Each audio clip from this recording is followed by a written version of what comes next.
오늘 말씀 보시겠습니다. 오늘 말씀은 사도행전 6장 1절부터 15절까지의 말씀입니다. 6장 1절부터 15절 한 절씩 교독하시겠습니다.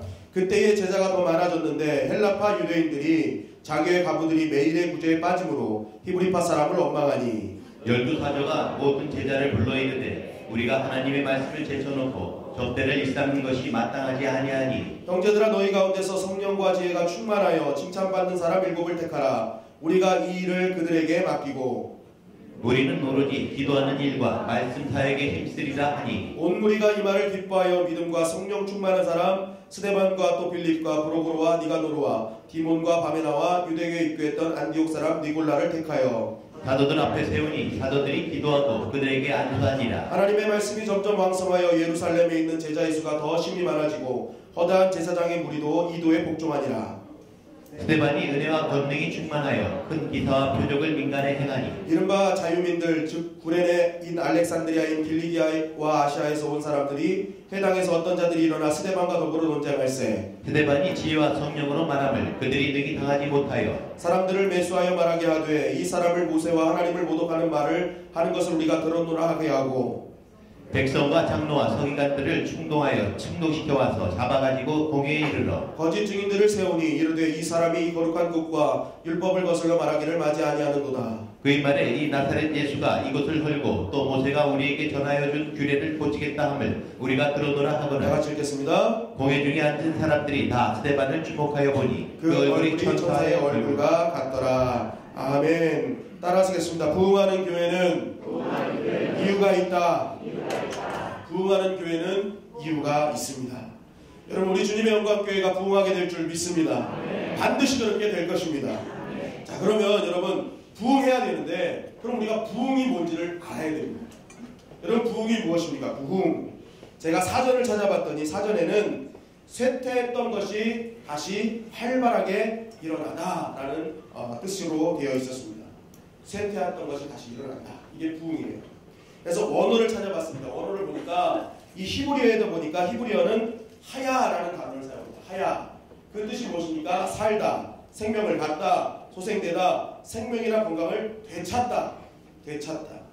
그리고 헬라어로는 아나자오라는 단어를 쓰는데 이 아나자오는 다시 산다라는 뜻입니다. 다시 산다. 그래서 누가복음 탕자의 교회에 보면은 이 단어를 사용하는데 누가복음 15장 24절에 보면 이 내 아들은 죽었다가 다시 살아났으며 내가 잃었다가 다시 얻었노라. 근데 여기서 다시 살아났으며 이 단어를 아나자오를 사용합니다.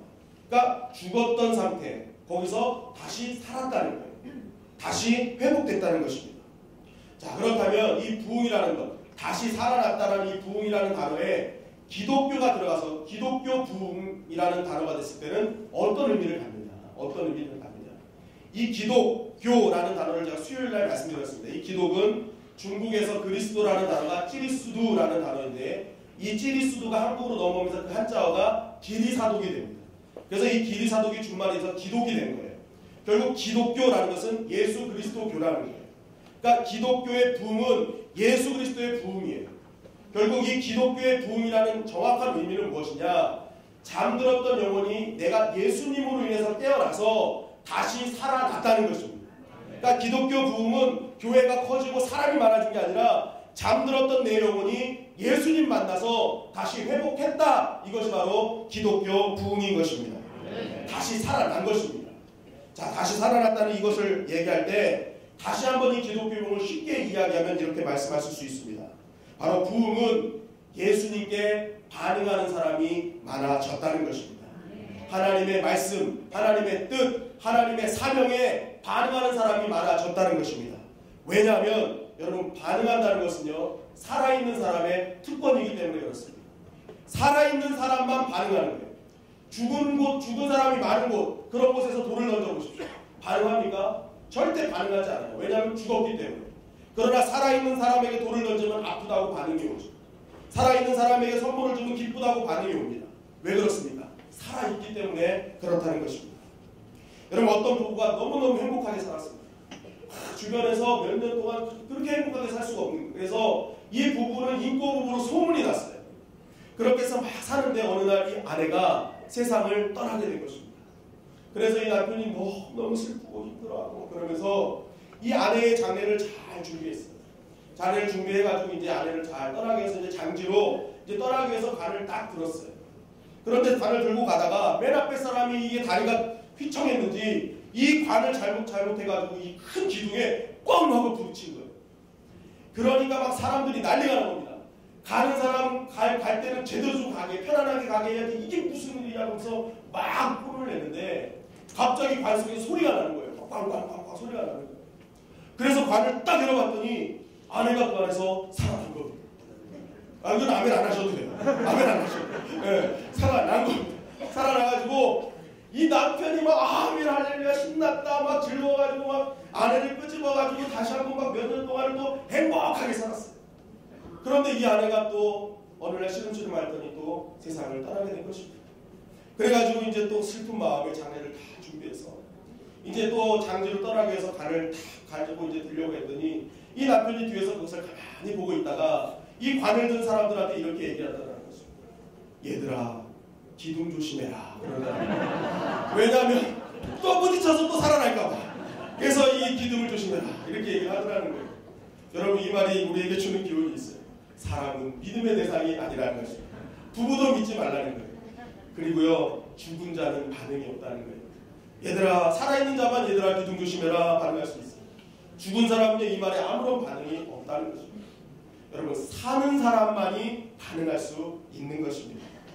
여러분 우리가 예수님을 영접하지 않았을 때는요 살아있는 것 같으나 죽어있는 자들이었어요. 그래서 그 어떤 것에도 반응할 수 없었습니다. 그런데 우리가 예수님을 만나고 영접하니까 그때부터 내 영이 다시 살아난 것입니다. 죽었던 내 영이 살아나니까 그때부터 어떻게 되는 거예요? 내 영이 하나님의 말씀에 반응하기 시작하고 하나님의 말씀에 반응하기 시작하고 사명에 반응하기 시작하고 주님의 뜻에 반응하기 시작한 것입니다. 여러분 교회는요 예수님께 반응한 사람들이 모인 교회가 교회인 줄 믿습니다. 그러한 사람들이 많이 모이면 모일수록 그 교회는 부흥했다고 이야기를 하는 것입니다. 여러분 아무리 교회에 인원이 많고 아무리 건물이 화려할지라도 그 안에 말씀에 대한 반응이 없어요. 믿음에 대한 반응이 없어요. 사명에 대한 반응이 없어요. 그러면 그 교회는 죽은 교회인 것입니다. 저는 오늘 이 시간 우리의 영과 우리의 마음과 우리의 생각이 하나님의 말씀에 반응하는 시간이 되시기를 주님의 이름으로 간절히 축원합니다. 우리 주님의 영광교회가 이제부터 오직 하나님의 말씀에 반응하고 오직 하나님의 뜻에 반응하는 교회가 될 때에 이 시대를 깨우는 하나님의 거룩한 성전이 되어질 줄 믿습니다. 여러분 초대교회를 부흥하는 교회라고 말을 합니다. 왜 그럴까요? 초대교회가 부흥하는 교회가 된 이유는요 바로 이 초대교회 안에 예수님으로 반응하는 사람들이 많이 모였기 때문에 초대교회는 부흥하는 교회였던 것입니다. 오늘 이 시간에 우리 교회가 이처럼 심령이 예수님께 반응하고 우리의 생각이 반응하고 마음이 반응할 때에 초대교회 같은 역사가 일어나게 될 줄 믿습니다.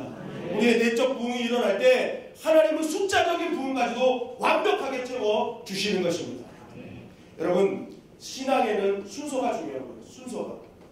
우리가 흔히들 지, 정, 의가 이렇게 조화를 이룰 때 그 신앙을 균형 있는 신앙이라고 합니다. 따라하겠습니다. 지, 정, 의. 이 지정의가 조화롭게 이룰 때 균형 있는 신앙이라고 해요. 그런데 왜 이 지정의가 중요하느냐? 이 지정의에 대한 순서가 중요하기 때문에 그렇습니다. 뭐냐면 지는 아는 거예요. 아는 거. 그죠? 그러니까 하나님의 뜻을 내가 알게 되는 거예요. 하나님의 뜻을 알게 되는 거예요. 느끼게 되는 거예요. 그러면 그 하나님의 뜻이 그때부터 어떻게 하느냐? 내 감정을 움직이십니다. 내 감정을 움직여서 내가 이것을 해야 되는구나. 이게 중요한 거구나. 이것이 하나님의 뜻으로 움직이는 거구나. 그걸 감정적으로 느끼게 돼요. 그러면 이 감정이 어떻게 합니까? 나의 의지를 발동시키는 거예요. 내가 행할 수 있는 결단을 줍니다. 그래서 이런 사람들이 말씀에 지배받는 인생이기 때문에 말씀이 내 감정을 지배하고 말씀이 하나님의 뜻이 내 행동을 주장하기 때문에 이 사람의 인생은 하나님이 주도하는 인생이에요. 그러니까 이 사람의 인생은 균형 있게 나아갈 수 있는 것입니다. 이 신앙이 하나님께 보시기에 좋은 신앙이 될 수 있는 거예요. 그런데 어떤 사람은요 지, 정, 의가 되어야 되는데 정, 지, 의가 되는 사람이 있어요. 이게 뭐냐? 감정이 말씀보다 앞서는 거죠. 그러니까 감정이 말씀을 지배하고 감정이 내 삶을 지배하는 거예요. 그러다 보니까 내 감정이 막 좋을 때는요, 하나님의 말씀도 다 좋은 거예요. 그래서 이런 상황에서는 어떡합니까? 주제곡이 부름받아 나선 이 몸이에요. 부름받아 나선 이 몸 어디든지 가오리라. 막 감정이 좋을 때는 막 어디든지 가려는 거예요. 그런데 이 감정이 뚝 떨어져요. 그러면 이 감정에 의해서 말씀이 지배받기 때문에 말씀이 지배받기 때문에 이 감정에서 감정이 떨어질 때는 그때 주제곡이 바뀝니다. 어떤 걸로 바뀌느냐? 내일 일은 난 몰라요 하면서 다 놔버리는 거예요. 다 놔버리는 거예요. 나는 그냥 아무것도 없다. 다 놔버리는 거예요. 그러니까 하나님의 지배받는 인생이 되어서 쭉 가야 되는데 감정에 지배받아서 그냥 말씀이 내 감정에 의해서 지배받으니까 좋을 때는 잘하는데 나쁠 때는 안 하는 거예요. 그러니까 이게 지정의가 굉장히 중요하다는 것입니다. 여러분 사도행전도 보면은요. 사도행전은 신약의 몇 번째 책이에요? 저는 정답을 다 가르쳐주는 목사입니다. 저만 잘 보고 있으면 답이 다 나와요. 몇 번째 책이에요? 5번째 책이에요. 5번째 책. 제 손가락을 잘 보세요. 그러면은 이 사도행전 앞에는 몇 권의 책이 있는 거예요? 4권의 책이 있는 거예요. 그럼 이 4권의 책의 이름이 뭡니까? 마태, 마가, 누가, 요한. 4복음서가 있어요. 4복음서. 자, 4복음서는 예수님의 삶, 예수님의 뜻, 예수님의 행동, 예수님의 생각, 그러니까 어떤 상황에 있을 때 예수님은 어떻게 하셨는지를 말씀하는 것이 4복음서입니다. 그런데 사도행전은 무엇이냐? 교회가 세워지고 거기에 일꾼들이 모이고 그런 일꾼들이 모여서 어떻게 하나님의 나라를 이루어 갔는지를 적어놓은 책이 바로 사도행전이라는 거예요. 자, 그런데 중요한 것은 복음서 뒤에 사도행전이 나왔어요. 이 말이 무슨 말이냐면 이거 굉장히 순서가 중요하다는 거예요. 무슨 말이냐? 교회가 교회로서의 사명을 감당하고 성도가 성도로서의 사명을 잘 감당하기 위해서는 앞서야 될 것이 있는 것이 바로 복음이라는 거예요. 하나님의 말씀, 하나님의 뜻, 주님의 생각이 앞서지 않고 교회는 이루어질 수 없다. 하나님의 사명을 이룰 수 없다. 그것이 성경의 순서대로 그대로 증거되고 있는 것입니다.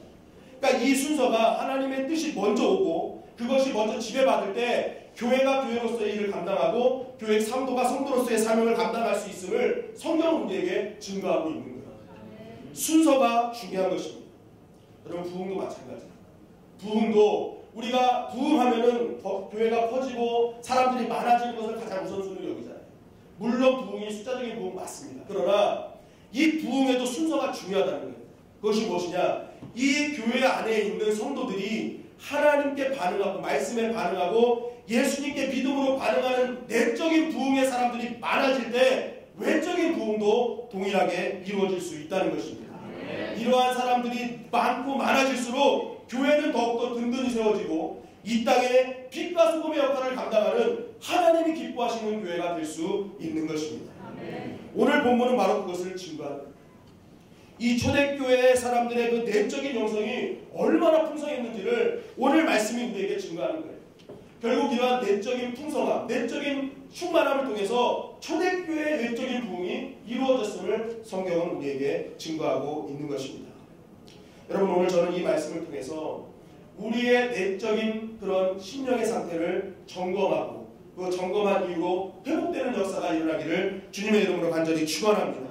우리가 이 말씀을 통해 잠들었던 영혼이 회복되면 하나님께서 우리 교회를 거룩한 제단으로 사용하여 주실 줄 믿습니다. 그렇다면 이 초대교회의 내적인 증거는 무엇인가?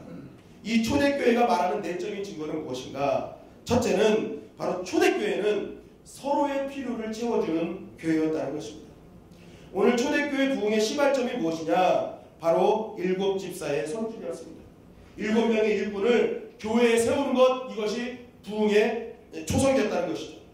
이 7명의 일꾼들을 세움과 동시에 하나님의 말씀이 왕성해지고 제자들의 수가 심히 많아졌다고 성경은 증거해요. 오늘 본문 6절 7절 말씀입니다. 6절 7절 우리 다 같이 읽겠습니다. 시작. 사도들 앞에 세우니 사도들이 기도하고 그들에게 안수하니라. 하나님의 말씀이 점점 왕성하여 예루살렘에 있는 제자의 수가 더 심히 많아지고 제사장의 무리도 이 도에 복종하니라. 네, 7명의 일꾼을 세웠어요. 그랬더니 어떤 일이 벌어집니까? 하나님의 말씀이 점점 왕성하여지고 예루살렘에 있는 제자의 수가 심히 많아지고 허다한 제사장의 무리가 이 도에 복종하더라라는 거예요. 7명의 일꾼이 세워짐과 동시에 이러한 일들이 막 초대교회 안에 이루어졌다는 것입니다. 그런데 중요한 것은요, 사실 이 일곱 집사가 세워지는 이 순간은 결코 교회의 좋은 분위기가 아니었어요. 초대교회는 이 순간이가 위기였고 이 순간이 굉장히 성도 간의 위기였다는 거예요. 그런데 이 위기를 믿음으로 반응해내니까 초대교회의 부흥이 일어났다는 것입니다. 그 이유에 대해서 왜 위기였는지, 왜 이들을 뽑을 수밖에 없었는지에 대해서 오늘 본문 1절 2절이 증거하고 있습니다. 오늘 본문 1절 2절 다 같이 읽겠습니다. 시작. 그때 제자가 더 많아졌는데 헬라파 유대인들이 자기의 과부들이 매일의 구제에 빠짐으로 히브리파 사람을 원망하니 12사조가 모든 제자를 불러 이르되 우리가 하나님의 말씀을 제쳐놓고 접대를 일삼는 것이 마땅하지 아니하니. 초대교회가 시작되면서 중점적으로 했던 사역 세 가지가 있습니다. 그게 뭐냐면 기도와 금식과 구제였습니다. 이 사역을 굉장히 집중적으로 하다 보니까 이 초대교회 시작할 때는요, 가난한 사람이 없을 정도로 교회가 왕성했었어요. 그런데 이 사역을 하다 보니까 문제가 생겼습니다. 무슨 문제가 생겼느냐, 오늘 말씀처럼 헬라파 유대인들이 자기의 과부들이 매일 구제에 빠집니다. 그러니까 구제에서 구제 사역을 하는데 구제가 차별적으로 이루어지게 된 것입니다. 구제가 어떤 한쪽에 몰리는 그러한 현상이 일어나게 된 것입니다. 그러다 보니까 이 헬라파 유대인들 쪽에서 자꾸만 구제가 빠지니까 이거 잘못된 것 아니냐 하고 원망하기 시작한 거예요. 교회에 문제가 있었던 것입니다. 여러분, 당시 초대교회 안에는요, 유대인이지만 같은 유대인이 아니었어요. 오늘 말씀처럼 헬라파 유대인이 있었고 히브리파 유대인들이 있었습니다. 이 나뉜 배경을 우리가 좀 알아야 되는데, 이 이스라엘은 원래 단일 국가였어요. 이스라엘이라는 단일 국가로 시작됐는데 다윗과 솔로몬을 지나던 단일 왕국이었어요. 그런데 이 솔로몬의 아들 르호보암이 들어가면서 나라가 분열됐습니다.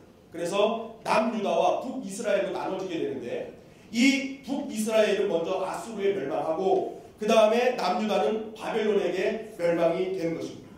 그래서 그때 많은 유대인들이 이 아수르와 바벨론의 속국이 되면서 그곳으로 포로가 돼서 끌려갑니다. 포로가 돼서 끌려가거나 또 그런 강대국들이 계속 침범을 하니까 아우 나 이 나라에서 도저히 못 살겠어 하고 더 전 세계로 다 흩어진 것입니다. 유대인들이 다 떠나간 것입니다. 그래가지고 유대인들이 흩어져서 살게 되는데, 전 세계에서 흩어져서 살게 되는데, 이 흩어진 유대인들, 전 세계에서 흩어진 유대인들이 이제 살다 보니까 이 세계의 공용어가 지금 영어인 것처럼 당시 세계의 공용어가 헬라어였습니다. 헬라어. 그러다 보니까 이스라엘에 사는 사람들 말고 밖으로 나간 사람들의 언어가 헬라어가 된 거예요. 그러니까 그들의 모국어는 헬라어가 된 것입니다. 그런데 이스라엘 땅을 끝까지 지켜낸 사람들이 있었어요. 그래서 그 사람들은 이스라엘의 모국어였던 히브리어를 자신의 모국어로 사용하게 됩니다. 그러다 보니까 이 헬라어를 사용하는 해외파를 헬라파라고 그러고 히브리어 모국어를 사용하는 히브리어를 사용하는 국내파를 히브리파라고 얘기를 했던 것입니다. 그런데 이 헬라파들이 이제 나라가 좀 안정되니까 외국에서 한 명씩 들어온 거예요. 그러다 보니까 이 사람들이 들어와서 이스라엘 딱 왔는데 유대교 말고 기독교가 있는 거예요. 예수 그리스도가 교가 있는 거예요. 그래가지고 이 사람들이 개종을 하면서 교회로 들어온 것입니다. 그러다 보니까 한 교회에 헬라파 유대인과 히브리파 유대인이 공존하게 된 거예요. 그런데 한번 보십시오. 헬라파는 외국에 사는 사람들이 어쩌다 한 명씩 들어온 거예요. 그런 사람들 중에 또 소수가 교회로 들어온 거예요. 그러면 교회를 이루고 있는 다수는 누구겠습니까? 다수는 누구였겠어요? 히브리파예요. 히브리파. 다수는 히브리파예요. 그리고 그들을 이끄는 사도들은 무슨 파예요? 네? 일부 때 누가 양은이파라고 그러시던데 사도들이 무슨 파예요? 히브리파였어요. 히브리파. 정통적으로 그 안에 살았기 때문에 제자들이 사도가 된 거예요. 그러니까 예수님을 따르는 제자들이 사도가 됐기 때문에 그들도 히브리파였어요. 그러니까 지도자서부터 다수가 히브리파다 보니까 이 구제가 자꾸만 다수로 몰리게 된 것입니다. 다수. 그러니까 이게 그 다수의 사람들은 그걸 깨닫지 못하고 있었던 거예요. 그러니까 이제 헬라파 사람들이 이거 잘못된 거 아니냐, 이거 구조적으로 너무 잘못됐다 하고 사도들한테 얘기를 했던 것입니다. 그러니까 사도들이 이렇게 뒤돌아보니까 진짜 이게 구제가 잘못 이루어지고 있는 거예요. 그래서 사도들이 결정을 한 것입니다. 우리가 이렇게 접대를 일삼으면 안 되겠다. 그래서 여기서 접대는 뭘 대접하고 이런 게 아니라 원어에 보면 지출, 재정 이런 거예요. 그러니까 우리가 이런 것들을 할 게 아니라 오직 기도와 말씀에 전무해야겠다라고 생각을 한 것입니다. 그리고 이것을 감당하는 7명 사람들을 세워야겠다 하고 이제 사람들을 뽑는 기준을 사도들이 주고 이제 그 사도들을 교인들이 모여서 직접 선출하게 되었던 것입니다. 그래서 이제 직접 선출을 했는데 그 사람들이 누구였느냐? 바로 오늘 본문 5절 말씀에 나와 있습니다. 우리 5절 말씀 다 같이 읽겠습니다. 시작. 온 무리가 이 말을 기뻐하여 믿음과 성령이 충만한 사람 스데반과 또 빌립과 프로고로와 니가노로와 디몬과 박메나와 유대교에 귀했던 안디옥 사람 니골라를 택하여 사람들을 선택했어요. 그랬더니 스데반과 빌립과 프로고로와 니가노로와 디몬과 바메나와 니골라가 선택이 됐습니다. 그런데 딱 선택하고 나니까 놀라운 일이 벌어졌어요. 무슨 놀라운 일이냐? 이 뽑힌 사람들을 딱 봤더니 모든 사람이 이 성경에서 나오는 이 인물들이요 다 헬라식 이름이에요. 헬라식 이름. 그러니까 이 사람들이 누구냐? 헬라파가 선출이 된 것입니다. 여러분 아까도 말씀드렸지만 교회의 다수는 누구예요? 히브리파예요. 헬라파는 소수에 불과했습니다. 그러면 우리가 투표를 할 때 예를 들어서 국회에도 어떤 것을 법을 상정할 때 다수당이 자신들의 법을 더 빨리 상정하잖아요. 왜냐하면 표로 다 얻을 수 있으니까. 그러니까 지금도 다수는 히브리파였어요. 그러면 선출이 되면 누가 선출이 돼야 되는 거예요? 히브리파 사람들이 선출이 돼야 되는 게 맞는 거예요. 그런데 한 사람도 히브리파가 안 되고 헬라파 사람들이 다 선출이 된 것입니다. 이것은 초대교회에 굉장히 큰 파장이었어요. 그런데 어떻게 이러한 일들이 가능했냐는 거예요. 어떻게? 그 이유는 다른 것이 아닙니다. 바로 다수였던 히브리파 사람들이 이 소수였던 헬라파 사람들을 밀어주었던 것입니다. 자신들의 모든 기득권을 다 포기하고 너희 헬라파가 우리의 리더가 되어라 하고 밀어주었던 것입니다. 여러분 한번 생각해 보십시오. 이게 쉬운 일입니까? 절대 쉽지 않은 일이에요. 아까도 말씀드렸지만 이 히브리파 사람들은요 목숨 걸고 땅을 지켰던 사람입니다. 그런데 이 헬라파 사람들은 어찌됐던 간에 어떤 이유 간에 나라가 어려울 때 다 등지고 떠났던 사람들이에요. 그러면 이 땅을 여러분들이 목숨 걸고 지켰어요. 우리 교회를 지켰어요. 그런데 교회가 힘들 때 떠난 사람들이 돌아왔는데 그 사람들 여러분 리더를 세울 수 있어요? 인간적으로 세울 수 없어요. 그럼에도 불구하고 이 히브리파 사람들은 어떻게 했느냐? 그들을 그 교회의 리더로 세웠다는 것입니다. 여러분 어떻게 왜 히브리파는 헬라파를 이렇게 세울 수 있었는가? 그 이유는 다른 것이 아니라 히브리파 사람들 눈에는 헬라파 사람들의 장점을 볼 수 있는 눈이 있었기 때문인 것입니다. 여러분 예수님의 마지막 명령이 무엇입니까? 너희는 권능을 받아 예루살렘과 온 유대와 사마리아와 땅끝까지 이르러 내 증인이 되리라고 말씀하셨습니다. 결국 예수님의 명령은 너희들이 이스라엘 땅에 머물지 말고 세계를 누비며 복음을 증거하라 라는 것이 예수님의 마지막 명령이었습니다. 그런데요 앞서 말씀드렸듯이 히브리파 사람들은요 목숨 걸고 나라를 지킨 사람들이에요. 잦은 외세의 침입에도 그런 고통과 수난을 겪으면서 이 나라를 지킨 사람들이거든요. 그리고 또 이 사람들은 하나님이 선택했던 선민의식을 갖고 있었던 사람이에요. 그러니까 이 외세의 침략과 선민의식이요 이 히브리파 사람들의 특별한 민족성을 갖게 했는데 그것이 무엇이냐? 다른 사람들을 배타했어요. 배타. 그러니까 다른 사람들을 받아들이는데 굉장히 인색했습니다. 왜냐하면 우리끼리 뭉쳐서 이 나라를 지켜야 되고 우리는 하나님께 선택받은 자들이기 때문에 너희와 우리는 존재적으로 다른 사람들이 하고 아예 다른 인종들, 이방인들을 무시했단 말이에요. 그러니까 이 사도들이요 나중에 사도들이 됐는데도 불구하고 이스라엘 땅을 벗어나지 않아요. 그러니까 하나님이 주님께서 어떻게 하시느냐? 교회에 환난을 줘가지고 사람들을 흩어지게 만들잖아요. 그래서 안디옥 교회가 설립되면서 땅끝까지 복음이 증거되게 하나님 만드시는 거예요. 그런데 이 히브리파가 이랬는데 헬라파는 달랐어요. 헬라파는 아까도 말씀드렸지만 세계 곳곳에 살았잖아요. 그러니까 이 사람들의 삶은 자체는 이방인들이랑 사는 거예요. 각 민족들과 같이 사는 거예요. 그러다 보니까 이 자기와 다른 사람을 이해하고 포용하는데 아주 유리했습니다. 또 헬라어를 사용했기 때문에 세계에 나가서 공용어였기 때문에 복음을 마음대로 전할 수 있었던 거예요. 바로 히브리파 사람들이 헬라파 사람들의 이러한 모습을 보게 된 것입니다. 아, 저런 자들이 교회 안에 들어와서 리더가 되면 진짜 주님의 복음이 땅끝까지 증거되겠구나 라고 생각을 한 것입니다. 그래서 그들을 리더로 삼았는데 실제적으로 7절 말씀에 보니까 어떤 일이 벌어졌어요? 하나님의 말씀이 점점 왕성하여 예루살렘에 있는 제자의 수가 더 심히 증가하고 허다한 제사장의 무리도 이 도에 복종하니. 이러한 헬라파 사람들이 세워지는 순간 허다한 무리들이 주님께로 돌아오는 거예요. 그리고 이 제사장의 무리가 도에 복종한다는 거예요.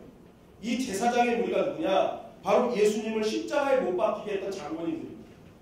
그러니까 초대교회로 봤을 때는 제사장들은 누구예요? 원수지가 아니에요. 원수지. 받아들일 수 없는 사람들. 이스라엘 이 히브리파 사람들은요, 그 사람들을 너무 증오했던 사람들이에요. 그런데 헬라파 사람들은 그 사람들한테 가서 복음을 증거하기 시작한 것입니다. 그랬더니 어떡합니까? 그 도에 복종하는 제사장들이 늘어나기 시작한 것입니다. 그리고 당시 짐승처럼 여겼던 사마리아 사람들에게도 가서 복음을 증거하고 이방인들에게 세례를 주고 막 이런 일들을 감당하니까 교회가 엄청나게 부흥이 되고 전 세계에 복음을 뿌리는 그러한 믿음의 센터가 되더라는 것입니다. 여러분, 신약 성경에 나오는 사도 바울, 전 세계를 누비며 복음을 증거했던 사도 바울이 바로 헬라파 유대인인 것입니다. 여러분, 이러한 히브리파 유대인들은 바로 이것을 본 거예요. 아, 저들에게는 저런 장점이 있구나. 저들을 통해서 하나님의 역사를 이루겠구나. 결국 이러한 것을 보니까 히브리파 유대인들이 어떡합니까? 자신을 희생할 수 있었던 것입니다. 자신의 희생해야 될 때와 나서야 될 때를 아니까 이 희생을 통해서 헬라파 유대인들이 우뚝 서게 돼요. 그리고 헬라파 유대인들이 딱 봤더니 자신도 선출되지 않는 거예요. 이건 될 수가 없는 거예요. 절대적 소수였기 때문에. 그런데도 불구하고 이 히브리파 유대인들이 자신들에게 희생하는 모습을 보여주니까, 아, 내가 이들의 희생을 헛되이 만들면 안 되겠구나. 정말 이들이 우리에게 나의 귀를 줬으니까 나는 목숨 걸고 사명 감당해야겠구나 해가지고 전 세계에 목숨 걸고 나가서 복음의 사명을 감당했던 것입니다. 결국 이러한 팀워크, 히브리파와 헬라파의 이 팀워크가 지금 우리가 이 자리에서 복음을 듣게 하는 초석이 되어지고 간 것입니다. 여러분, 오늘 이 말씀, 헬라파와 히브리파가 이러한 아름다운 팀워크로 복음이 증거되고 초대교회의 부흥의 역사를 이루었다는 이 말씀은 우리에게 귀한 메시지를 주고 있는 것입니다. 그것은 무엇입니까? 오늘날의 교회도 참된 부흥을 막고자 한다면, 정말로 땅끝까지 복음의 사명을 감당하고자 원한다면 헬라파와 히브리파의 이 사명을 감당하라는 것입니다. 서로의 필요를 채워주고 내가 희생해야 될 때와 나서야 될 때를 올바로 직시할 수 있는 영적인 눈을 갖고 있는 교회가 될수록 하나님의 역사를 이룰 수가 있다는 것입니다. 여러분, 예수님은요, 당신의 힘으로 모든 일들을 감당하실 수 있으셨어요. 혼자 설교하시고 혼자 기적을 이루시면 다 되셨습니다. 그럼에도 불구하고 예수님은 자신의 모든 사역을 혼자 하지 않으셨어요. 12명을 다 세우셨다는 거예요. 12명을 세우셨어요. 그들과 함께 사역했어요. 여러분, 한번 생각해 보십시오. 여러분들이 예수님이라면 이것이 얼마나 답답했겠습니까? 베드로가 설교한들 예수님보다 잘했겠어요? 이 제자들이 치유하고 축사하는데 예수님보다 잘했겠냐는 거예요. 아마 예수님은 이들 하는 거 보면서 분통이 터졌을 거예요. 분통이 터졌을 거예요. 어떻게 저렇게 하냐. 이렇게 하면 안 되는데. 막 분통이 터졌을 거예요. 그런데요, 예수님은 제자들의 모든 사역 속에 한 말씀도 하지 않으셨어요. 그냥 계속 데리고 나가시면서 같이 사역을 하셨습니다. 예수님은 왜 이렇게 하셨는가? 그것은 다른 것이 아니에요. 예수님은 자신의 삶을 통해 우리에게 말씀하시는 거예요. 교회의 일은 혼자 하는 것이 아니다. 하나님의 일은 혼자 하는 것이 아니라 무슨 일이 있더라도 동역하는 것이다. 내가 조금 더 한다고, 조금 더 경험했다고 혼자 해서는 안 된다. 상대방이 조금 부족한 모습이 보일지라도 오히려 나처럼 기도하면서 기다려줄 수 있어야 된다. 그렇게 동역을 이루어 나갈 때 하나님의 나라는 더욱더 급속도로 확장되어질 것이라는 것이 주님의 말씀인 것입니다. 여러분, 우리 주님의 영광교회는 지금 부흥을 위한 출발점에 서 있습니다. 앞으로 우리 주님의 영광교회는 많은 사역들을 통해서 하나님의 영광을 이룰 것입니다. 그런데 우리가 이 상황 속에서 잊지 말아야 될 것은, 아무리 좋은 프로그램을 우리가 갖고 있고 아무리 훌륭한 사역이 우리가 준비되어 있다 할지라도 우리가 이 초대교회와 같은 팀워크, 나서야 될 때와 빠져야 될 때 이러한 것들을 이루는 그러한 팀워크가 없을 때는 이러한 초대교회와 같은 역사를 이룰 수가 없다는 것입니다. 나보다 더 하나님을 먼저 생각하고 하나님의 일을 이루는데 나보다 더 적합한 사람은 없을까 바라보는 히브리파 유대인 같은 눈이 있어야 돼요. 또 많은 사람들이 나를 세워줬어요. 그러면은, 아, 내가 나 혼자 된 것이 아니라 누군가 나를 세워주는 희생이 있었지 라는 것을 생각하면서 그 희생이 헛되지 않도록 복음의 전선에서 충성을 다하는 그 헬라파와 같은 믿음이 있을 때 교회는 교회답게 되는 것입니다. 에베소서 2장 21절 22절 말씀을 우리 다 같이 읽겠습니다.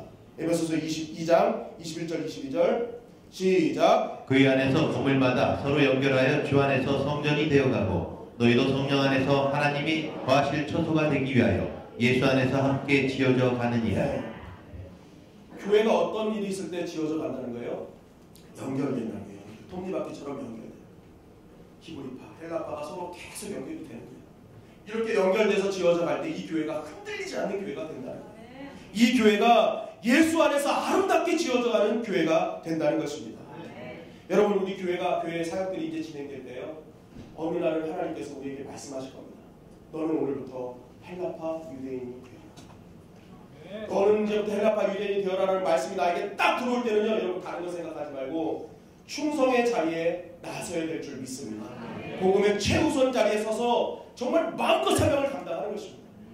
그런데 그 사명을 감당하고 있다가 갑자기 하나님 말씀이 또 들려옵니다. 지금 스톱! 넌 이제부터 히브리파 유대인이 되어라.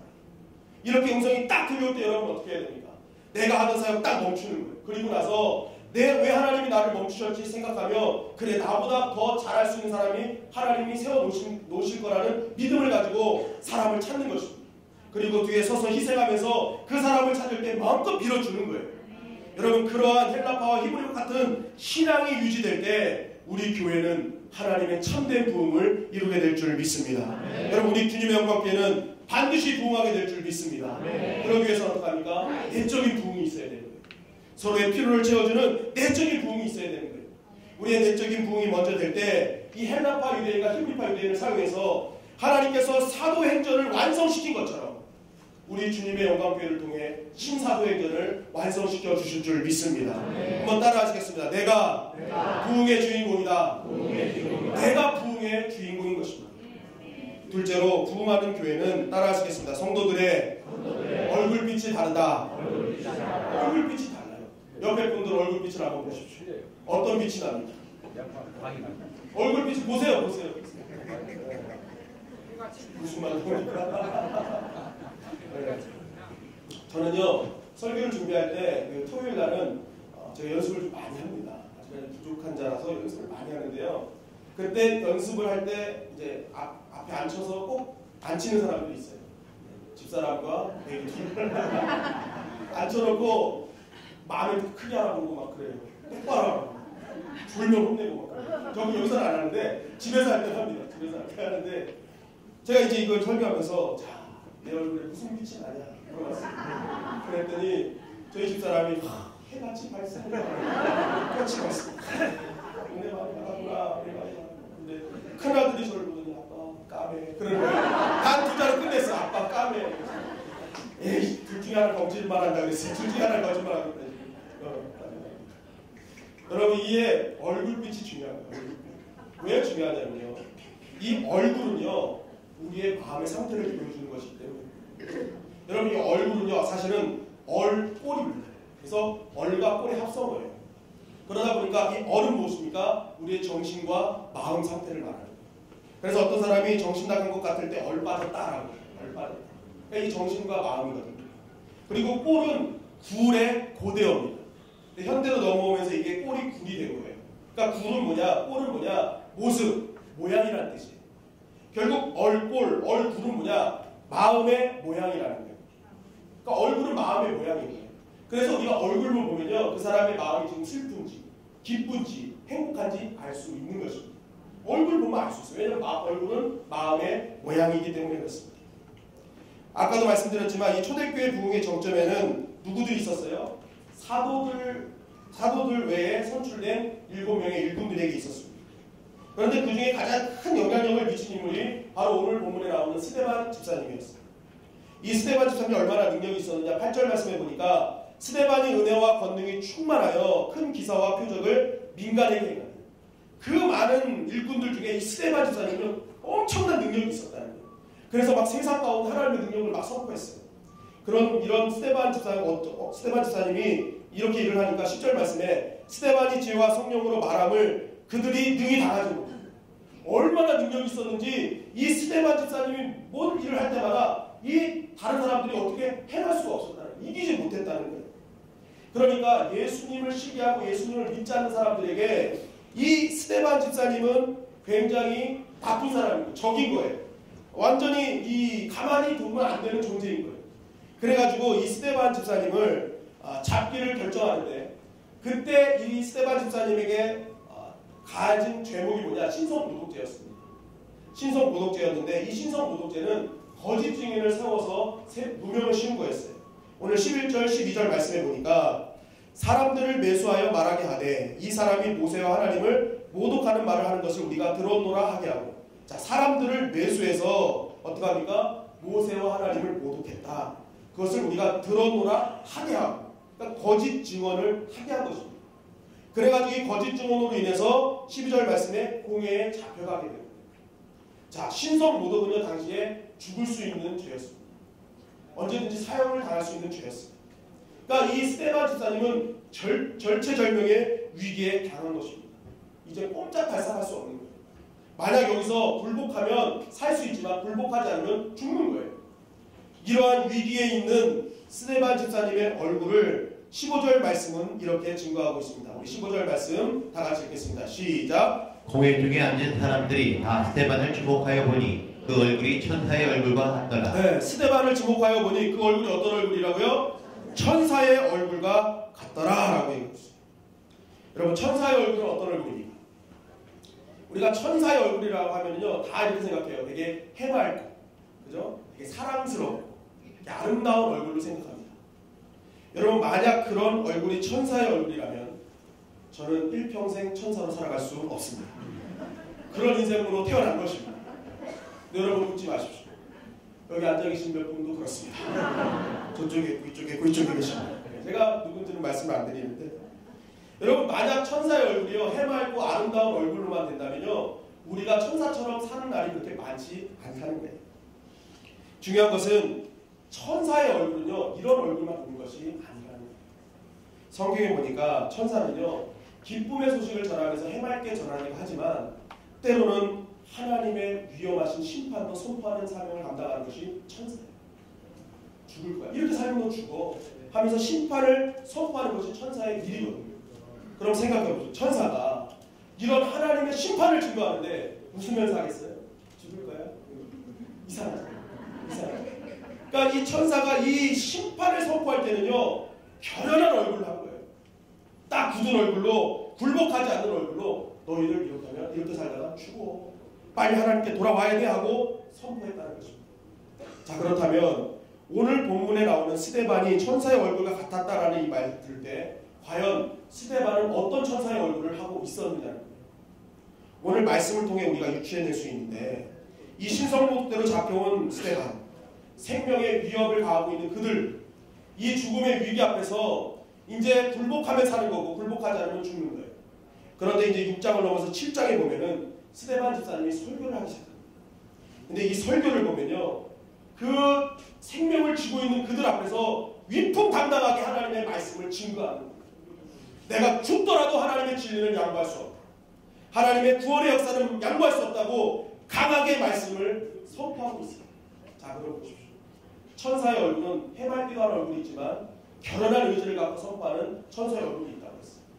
그러면 지금 양보를 하지 않고, 진리를 양보하지 않고 하나님의 구원의 진리를 선포하는 스데반의 얼굴은 어떤 얼굴이었겠습니까? 결연한 얼굴이었죠. 내가 진리는 양보하지 않는다. 진리는 타협하지 않는다. 반드시 하나님의 나라는 내가 사수하겠다는 그 얼굴로 지금 복음을 증거하고 있는 것입니다.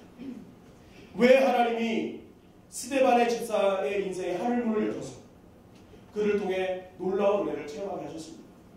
바로 그러한 결연의 얼굴, 타협하지 않는 얼굴을 스데반 집사의 내적 부흥의 증거로 삼아 주셨기 때문인 것입니다. 여러분, 마지막으로 치닫는 이 시대에 하나님께서 모든 믿는 자에게 원하시는 얼굴이 있어요. 그 얼굴이 무엇입니까? 사랑스러운 얼굴도 있지만 진리를 양보하지 않는 스데반과 같은 얼굴을 주님께서는 원하신다는 것입니다. 하나님의 진리와 구원의 역사를 비웃는 시대에 아니다, 하나님은 반드시 구원하시고 하나님의 심판은 반드시 이룰 것임을 복음을 증거하서 결연하게 증거하는 이 믿음의 얼굴을 하나님은 원하신다는 것입니다. 왜 그렇습니까? 그것이 바로 내적 부흥의 증거이기 때문인 것입니다. 여러분, 우리는 많은 분들이 그런 얘기를 하죠. 신앙인은 다 얼굴이 온유해야 된다고 얘기합니다. 온유해야 돼요. 여러분들 다 온유해야 돼요. 그런데 온유한 얼굴이 무엇인지 우리가 성경에서 얘기하는 온유를 정확하게 알고 얘기합니다. 온유는요, 우리가 생각하기에 그냥 늘 해맑고 밝은 즐거움을, 우유부단한 얼굴, 이게 온유라고 생각해요. 그런데요, 성경에서 말하는 온유라는 헬라어는 이 프라우스라는 단어를 사용해요. 형용사로는 프라우테스를 사용해요. 이 뜻이 무엇이냐? 야생동물의 성격을 일컬는 단어입니다. 야생동물. 그러니까 온유는요, 야생동물의 성격을 갖고 있어요. 근데 중요한 것은 이 야생동물을 잡아서 조련을 하면요, 이 야생동물은 거친 성격은 남아있지만 주인이 서라고 하면 서는 온유한 성격을 갖게 돼요. 그러니까 주인의 말에 가라서라 순종할 수 있는 그런 모습이 생기는 거예요. 그래서 전쟁통에서 화살이 빗발치는 곳에서 주인이 가라 하면은 이 야생마는 거침없이 갑니다. 주인이 가라고 하니까. 그런데 다시 한번 주인이 와라 하면은 그 말에 순종해서 다시 돌아오는 거예요. 그게 바로 온유라는 것입니다. 그래서 온유는요, 두 가지 모습을 갖고 있는 거예요. 때로는 양과 같은 모습이 있고 때로는 야생마처럼 거친 모습이 있는 것입니다. 마태복음 11장 28절 29절 말씀에 보면은 이렇게 말씀하고 있습니다. 다 같이 읽겠습니다. 시작. 수고하고 무거운 짐진 자들아, 다 내게로 오라. 내가 너희를 쉬게 하리라. 나는 마음이 온유하고 겸손하니 나의 멍에를 메고 내게 배우라. 그러면 너희 마음의 쉼을 얻으리니. 예수님께서 말씀하십니다. 수고하고 무거운 짐진 자들아, 내게 오라. 내가 너희를 쉬게 하리라. 그러면서 자신을 소개하는데 나는 마음이 온유하고 겸손하다라고 말씀하세요. 자, 예수님은 실제적으로 온유하셨습니다. 왜냐하면 예수님의 모든 인생의 삶의 전반을 보면요, 양처럼 온유하셨어요. 그래서 항상 품어주시고 안아주시고 그러한 모습이 예수님 가운데 있었죠. 그러나 이러한 온유한 예수님이요, 기도해야 될 그런 성전에서 기도하지 않고 장사하는 것을 봤을 때는 야생마처럼 거칠게 그 모든 것을 다 엎어버리셨다는 거예요. 예수님은 양의 마음도 있으셨지만 진리가 아닐 때는 야생마처럼 돌변하는 거친 성격이 있으셨습니다. 그것이 바로 온유이기 때문에 그렇습니다. 온유는 두 가지를 다 갖고 있는 거예요. 여러분, 성도는요, 착한 얼굴로 살아가야 될 때도 있습니다. 그러나 때로는요, 진리가 아닐 때는요, 하나님의 뜻에 위배되는 것일 때는요, 결연하게 그 자리를 지켜야 될 때가 있다는 것입니다. 그런데 오늘날 많은 신앙인들이 어떻게 합니까? 이걸 거꾸로 해요. 온유해야 될 때 막 결단하고 있어요. 그리고 결단해야 될 때 온유하고 있어요. 양보하고 타협한다는 거예요. 여러분, 이래서는 하나님의 역사를 이룰 수가 없는 것입니다. 여러분, 성도가 다른 것은 몰라도 이게 주님의 길이다, 옳은 길이다 할 때는요, 절대로 양보해서는 안 되는 것입니다. 타협하지 않고 결연한 얼굴로 그 자리를 지켜내는 사람이 하나님의 역사를 이룰 수가 있는 것입니다.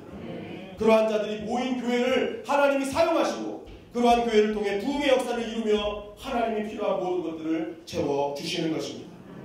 그러므로 오늘부터 우리가 어떤 얼굴을 살아가야 됩니까? 우리가 성도 안에서 교제를 이룰 때는 아름답고 사랑스러운 얼굴로 우리 살아가야 돼요. 그러나 세상 가운데 진리와 타협하는 일이 생길 때는 결연한 얼굴로 나아가야 되는 거예요. 내가 이 자리에서 하나님의 복음을 훼손시키지 않는 것이에요. 내가 하나님의 뜻을 훼손시키지 않겠다는 그러한 결연함으로 살아갈 때 하나님께서는 스데반에게 하늘문을 여셨듯이 우리의 인생에 하늘문을 여시는 놀라운 은혜를 허락해 주실 줄 믿습니다. 아멘. 하나님은 오늘도 그러한 삶을 살아가길 우리에게 원하시는 거예요. 내가 하늘문을 열어주겠다. 그럴 때 너희는 어떻게 살기를 원하느냐? 스데반과 같이 진리를 양보하진 그러한 인생을 살아가는 결단이 우리 가운데 있어야 될 줄 믿습니다. 그럼 말씀을 마무리하겠습니다. 부흥하는 교회는 빛나야 할 때와 희생해야 할 때를 아는 사람들이 모인 교회가 부흥하는 교회입니다. 그리고 진리만큼은 양보하지 않겠다는 스데반과 같은 천사의 얼굴을 가진 성도들이 많은 교회일수록 그 교회를 통해 하나님께서 진리를 사수하게 만드시는 것입니다. 오늘 이 말씀을 꼭 기억하셨습니다. 내가 헬라파 유대인처럼 히브리파 유대인처럼 살아갈 때 살아가고 결혼한 의지로 살아갈 때 살아가며 사랑해야 될 때 살아가는 그러한 모습을 통해서 우리 주님의 영광교회가 이 마지막 때에 정말 초대교회와 같이 쓰임받는 귀한 교회 되기를 주님의 이름으로 간절히 축원합니다.